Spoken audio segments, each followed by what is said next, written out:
بسم الله الرحمن الرحیم. السلام علیکم. دا رښتیا دی او زه ساجد ټکر یم. یو کس تپوس کړی چې آیا په باچا خان ډرامه جوړېدل ضروري دي؟ دا سوال یې ولې کړی دی؟ ځکه چې د باچا خان مرکز او ټرسټ لخوا د باچا خان په ژوند په خدایي خدمتګارۍ د هغه په ملګرو یو ډرامه یو سیریز جوړیږي او د دې لپاره اوس یو اشتهار مخې ته راغلی دی چې کم خلک شوق لري یا غواړي چې په دغه ډرامه کې کردار ولوبوي نو د هغوی به اډیشن کیږي په 8 د جون په باچا خان مرکز پېښور کې. دغه سوال ضروري دی چې موږ پې ځینې خبرې وکړو چې هو ولې نه؟ باچا خان د دې خاورې اتل دی او د هغه خدمات که موږ وګورو په سیاسي توګه هم په سماجي توګه هم په هره شعبه کې د ژوند چې د هغوی کوم خدمات دي د باچا خان د پښتنو دپاره نو هغه که موږ وګورو ډېر لکه عجب غوندې خدمات دي. که په تاریخ کې موږ ګورو د ټول پښتون تاریخ نو موږ ته د باچا خان غوندې خدمات ډېر کم په نظر راځي چې په کومه طریقه باچا خان په سیاسي توګه په سماجي توګه د تعلیم په میدان کې د امن دپاره بیا په پښتنو د خپل حق غږ کول د خپل اختیار غږ کول د خپل وسایل قصه ورته عام کول که دغه خدمات ته ګورو نو باچا خان یو اتل دی د دې خاورې او په کار دا چې موږ خپل اتلان ونازوو چې هغوی په تاریخ کې ژوندي پاتې شي. لکه تاسو نن سبا د یو ځوان نه تپوس وکړئ چې کپل شرما پیژنئ بلکل به پیژني، که چېرته د یو ټک ټاکر تپوس ته وکړئ بلکل به پیژني، خو که تاسو د هغه نه تپوس وکړئ چې خوشحال خټک څوک دی نو څه ووایم که په سلو کې 10 ځوانان هم وپیژني. ګینې تاسو خپل ازمیښت وکئ. دا ولې؟ دا ځکه نن سبا د سوشل میډیا او د ډیجیټل میډیا دور دی نو په هغې هم موږ کار نه دی کړی. بیا پې موږ په فاین آرټس کې په فنون لطیفه کې او په پرفارمنګ آرټس کې یعنی په ډراما او فلم هم کار نه دی کړی. نو ځکه زموږ ځوانان زموږ اتلان نه پیژني، باچا خان هم خوشحال خان هم. نو څنګه چې لکه مطلب ناول لیکل یا افسانه لیکل یا ډرامه لیکل دا د خپل خاورې کردارونه ژوندي ساتي، د دې په کلتور رڼا اچوي، قیسې کوي، همدغه شان ډرامه هم یو میډیم دی، فلم هم یو میډیم دی.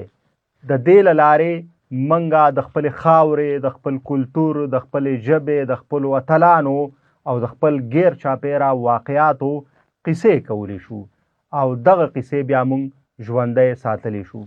لکه د مثال په توګه د ترکی یو اتل دی ارطغرل غازي، ترکی راپاسېد په هغې یو شاهکار ډرامه جوړه کړه. پښتون بچی هغه اوس پوهېږي چې ارطغرل څوک دی، د کم ځای څوک او کمې کارنامې یې کړې وې. ولې؟ ځکه چې هغوی پې ډرامه جوړه کړه. همدغه شان زمونږ که خوشحال خټک دی او که باچا خان دی دوی حق لري، د دوی خدمات داسې دي چې دوی د خپل قام دپاره منډې ترړې وهلي دي نو چې موږ په دوی باندې کار وکړو، هغه که د ډرامې په شکل کې او که د فلم په شکل کې، ځکه چې دا میډیم دی، دا لارې دي. او نن سبا خو د سوشل میډیا او ډیجیټل میډیا دور دی نو چې کم څه په دوی لیکل شوي دي د هغې په رڼا کې په دوی باندې ډرامې او فلمونه جوړ شي. د دې غرض دا دی چې موږ د خپل اتلان خپلو ځوانانو او پیغلو ته وروښایو چې دا ستاسو مشران دي او دا د دوی کارنامې دي. دغه شان که د باچا خان ژوند ته ګورو نو داسې بلها رنګونه لري چې هغه حق لري چې په هغه دغه کار وشي. بیا دا پرفارمنګ آرټس دي او که فنون لطیفه دی په هر مد کې په دې کار کول پکار دي. که تاسو وګورئ د دې خاورې په تاریخ کار کیدی شي، د دې په کلتور کیدی شي. بیا دا روان چې کوم حالات دي د 13-40-50 کلونو راهیسې دلته څه وشو، زموږ لیکوالانو په دې افسانې هم لیکلي دي او ناولونه هم، خو بیا موږ سره میډیم نشته چې هغه موږ پریزنټ کړو. نو بیا مطلب یې چې موږ ګیله کوو چې کار نه دی شوی. کار شوی دی خو بیا موږ سره میډیم نه وي. نو دا د سوشل میډیا او ډیجیټل میډیا دا اوس موږ سره پلیټفارمز دي چې موږ دا استعمال کړو. په دې باندې د خپل وطن ښایستونه هم وستایو، کړه مې هم ساند کو او خپل تلان د کار خلک اکه د لوبو د میدان دی او کاغه د سیاست د میدان دی چې هغه مونږه را برسیره کو چې د خلکو دا خدمات کړي دي. باچا خان هم حق لري، بلکې دا یو ټریبیوټ دی باچا خان ته دا ډراما. ولې؟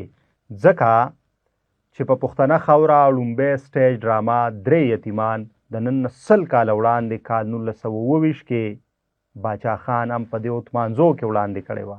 غرض یې څه چې پښتانه په هره طریقه خپله قیصه، خپله کړمه، خپله سانده، خپل درد د خپلو وروڼو سره هم او د نړۍ سره هم شریک کړي. خو مونږ بیا سلولی او ګریجولي په دغه میدان کې ډېر وروستو پاتې شو. په هغې کې م هغه څه ونه کړل کم چې په کار و. ګینې د دې پښتونخوا په کوڅه کوڅه کې چې څه تېر شو دا تېر څو کلونه، او د دې په ښارونو کې څه وشو او د دې په غرونو کې څه وشو، نو هغه که مونږه ډاکیومنټ کوو، په هغې څه جوړو، نو هغه به بوږنونکي وي او هغه قوي زور لري. خو مونږ سره میډیم نه وي. اوس دا میډیم شته دی چې د دې نه مونږ کار واخلو. د باچا خان ډراما د دې دپاره ده چې دغه تحریک تاریخ، د خدایي خدمتګارو تاریخ، د باچا خان هلې ځلې جدوجهد، د ملګرو هلې ځلې، د خدایي خدمتګارو جدوجهد سختې، هغه مونږه د خپل ځوانانو او پیغلو ته کیدو په دغه شکل کې چې باچا خان څوک او څه یې کړي.